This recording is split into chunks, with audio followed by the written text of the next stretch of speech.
여러분 안녕하십니까? KBC 8시 뉴스 시작합니다. 공유형 전동 킥보드가 일상 깊숙이 파고들면서 편리함과 함께 위험성도 커지고 있습니다. 특히 아무렇게나 놓여진 킥보드를 거리 곳곳에서 쉽게 볼 수 있는데요. 통행 불편은 물론 안전사고 우려가 제기되자 자치구들이 직접 견인에 나섰습니다. 조경원 기자가 보도합니다. 주차된 차량들 사이로 공유형 전동 킥보드가 쓰러져 있습니다. 시민들은 길 한가운데에 놓인 킥보드를 피하며 아슬아슬한 보행을 이어갑니다.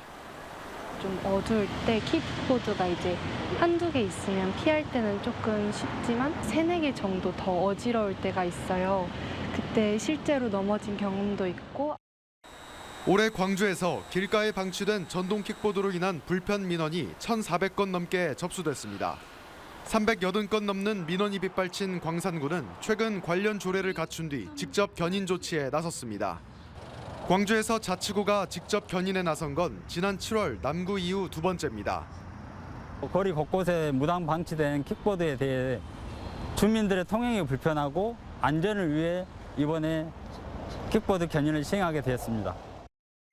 공무원들이 길거리에 놓여 있는 킥보드의 상태를 광주시 민원 시스템에 신고하면 킥보드 공유업체가 곧바로 수거에 나섭니다. 실제로 신고한 지 20분도 지나지 않아 킥보드 업체가 현장을 찾아 수거 활동을 벌였습니다. 이렇게 견인 조치 알림장이 붙은 뒤 정해진 시간 내에 이동 조치하지 않으면 업체는 보관과 견인 요금을 부담해야 합니다. 이런 조치로 남구에서는 시행 3개월 만에 관련 민원이 65%나 줄어든 것으로 집계됐습니다. 5분에서 10분 정도 사이에 바로 와서 저희가 가져간다고 생각하시면 견인 당하면 저희가 이제 과태료 문 15,000원. 남구와 광산구의 강력한 대응이 방치된 전동 킥보드 수거에 큰 효과를 나타내면서 다른 자치구도 도입을 추진하고 있는 것으로 알려졌습니다. KBC 조경원입니다. 일제 강제노역 피해자들을 지원하는 단체가 대한민국 외교부의 사도광산 추모식 불참 결정에 대해 예견된 참사라며 윤석열 정권을 강하게 규탄했습니다. 일제 강제동원 시민 모임은 오늘 입장문을 냈고 정부의 사도광산 추모식 불참에 오늘 외교적 수치와 굴욕은 정부의 자업자득이라며 추도식을 구실로 한국인 피해자 유족들을 욕보이게 한 것이자 또 한 번 한국을 우롱한 것이나 다름없다고 강조했습니다. 우리나라 외교부는 추도식을 하루 앞둔 지난 23일 양국 외교당국 간 이견을 해소하기에 시간이 충분하지 않고 행사 전에 양측이 합의에 도달하기 어렵다고 판단했다며 사도광산 추모식에 불참한다고 밝혔습니다. 올여름 고수온으로 전남 여수 바다에서만 300억 원 가까운 피해가 발생한 것으로 집계됐습니다. 여수시는 지난 여름 여자만과 가망만 등 양식장 400여 곳에서 조피볼락과 새꼬막 등이 집단 폐사해 268억 원의 피해가 발생해 조만간 113억 원의 재난지원금을 지급할 예정이라고 밝혔습니다. 앞서 여수 앞바다에는 7월 24일 고수온주의보가 발령된 뒤 같은 달 31일 경보로 상향됐다가 지난달 2일 해제된 바 있습니다. 구례 사성암 자락에서 흘러나오는 물이 수소이온 농도가 높은 알칼리수로 조사돼 주목을 받고 있습니다. 지역 농업회사가 약수와 차로 개발해 판매를 시작했습니다. 이상환 기자가 보도합니다. 사성암이 자리한 구례 오산자락. 갈라진 바위 틈 사이로 맑은 물이 흘러내립니다. 바위 아래 간정을 뚫고 물을 뽑아 올려 성분을 분석했더니 수소 이온 농도가 높은 알칼리수로 나타났습니다. 시험 성적서에 나온 수소 이온 농도는 pH 8.3으로 세계 유명 광천수보다 높거나 비슷했습니다. 사성암 지하수는 전라남도가 선정한 명품 지하수에 선정되기도 했습니다. 사성암 스님들은 예부터 바위 틈에서 새어나오는 약수를 받아 음용해온 곳으로 알려졌습니다. 사성암의 문헌에 옛날부터 아주 그 효과를 보신 분들이 많아가지고 그분들은 이제 뭐 한 모금만 마셔도 바로 느끼거든요.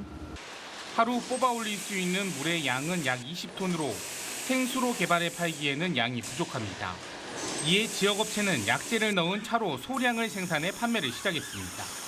지역업체는 사성암 일대를 알칼리수를 테마로 한 건강체험시설 등을 갖춘 힐링타운으로 조성할 계획입니다. KBC 이상환입니다. 국립아시아문화전당에서 한국현대사진의 선구자 구본창 작가의 개인전이 열리고 있습니다. 내년 3월까지 열리는 이번 전시는 작가의 대표작과 미공개 영상작품을 통해 사물이 가진 내면적 이야기를 조명합니다. 신민지 기자가 소개합니다. 전시장에 들어서자 길게 늘어뜨린 조선 백자들의 사진이 관람객을 압도합니다.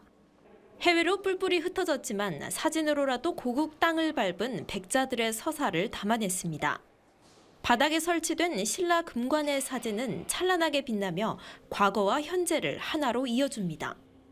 자투리 비누와 같은 일상의 물건들도 작가의 렌즈를 통해 생경한 피사체로 변모하며 새로운 시각적 경험을 제공합니다. 한국 현대사진의 거장 구본창 작가의 개인전 사물의 초상이 ACC에서 막을 올렸습니다. 이번 전시에서는 행인작품, 비디오, 영상작품, 여러 특별한 설치를 가미한 작품들을 오감으로 느끼셨으면 하는 바람이 있습니다. 특히 이번 전시에선 작가의 미공개 영상작품 코리아 판타지가 최초로 공개돼 눈길을 끌었습니다. 단청의 색감과 구조를 현대적 시각으로 바라본 영상을 통해 우리 전통 문화의 새로운 매력을 발견할 수 있습니다. 단청에 숨어 있는 리듬 같은 거를 좀 더 다이나믹하게 보여줄 수 없을까 해서 약간 그 만화경처럼 저렇게 한번 시도를 했습니다. 전시에서는 한강 작가와 배우 안성기 씨 등 예술인들의 초상 사진도 만나볼 수 있습니다. 거장이 피사체와 나눈 깊은 교감이 고스란히 전달돼 관람객들에게 깊은 인상을 남깁니다. 약 4개월의 전시 기간 동안 작가와 직접 소통할 수 있는 프로그램도 3차례나 진행될 예정이어서 큰 기대를 모으고 있습니다. KBC 신민지입니다. 김상엽 글로벌 녹색성장연구소 신임사무총장이 전남이 청정에너지의 중심이 될 것을 확신한다고 밝혔습니다. 지난 22일 여수 세계 박람회장에서 열린 KBC 미래포럼에서 김 사무총장은 트럼프 2.0 시대와 기후에너지 정책을 주제로 기조 강연을 갖고 전국 최고의 재생에너지 잠재량을 보유한 전남이 저렴한 전기 공급 시스템을 구축하면 글로벌 에너지 수도로 충분히 발돋움할 수 있다고 강조했습니다. 우리나라 대표적 녹색성장 전문가인 김상엽 사무총장은 대통령 직속 탄소중립 녹색성장위원회 위원장을 거쳐 지난 8월 한국인으로서는 최초로 국제기구인 글로벌 녹색성장연구소 사무총장에 임명됐습니다. 장애 청소년들이 직접 만든 연극과 뮤지컬이 무대에 올랐습니다. 장애 청소년들로 구성된 에네이블 극놀이학교는 최근 광주 학생교육문화회관에서 관객 300명이 모인 가운데 연극 행복한 왕자와 뮤지컬 그리스를 무대에 올려 큰 호응을 받았습니다.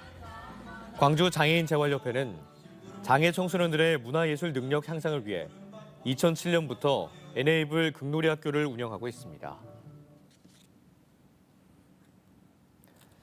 낚싯배가 암초에 부딪혀 한 명이 다쳤습니다. 오늘 아침 6시 46분쯤 신안군 홍도 인근 해상에서 22명이 타고 있던 9.77톤급 낚싯배가 암초에 부딪혔습니다. 이 사고로 갈비뼈를 다친 탑승객 한 명이 해경과 119에 의해 병원에 이송됐고 다른 탑승객들은 인근 어선에 의해 구조됐습니다.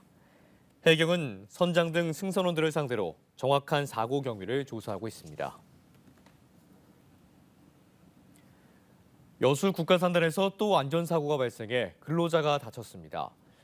오늘 오전 10시 30분쯤 여수시 중흥동 여수 국가산단의 한 대기업 공장에서 포장기기를 점검하던 협력업체 직원이 유압 장비에 발등이 끼어 병원으로 옮겨졌습니다. 경찰과 고용노동부는 정확한 사고 경위와 회사 측의 안전수칙 준수 여부 등을 조사하고 있습니다. 법원이 일제강제동원 피해자들에 대한 손해배상 위자료 산정액을 이례적으로 4배 증액 판결에 주목을 받고 있습니다.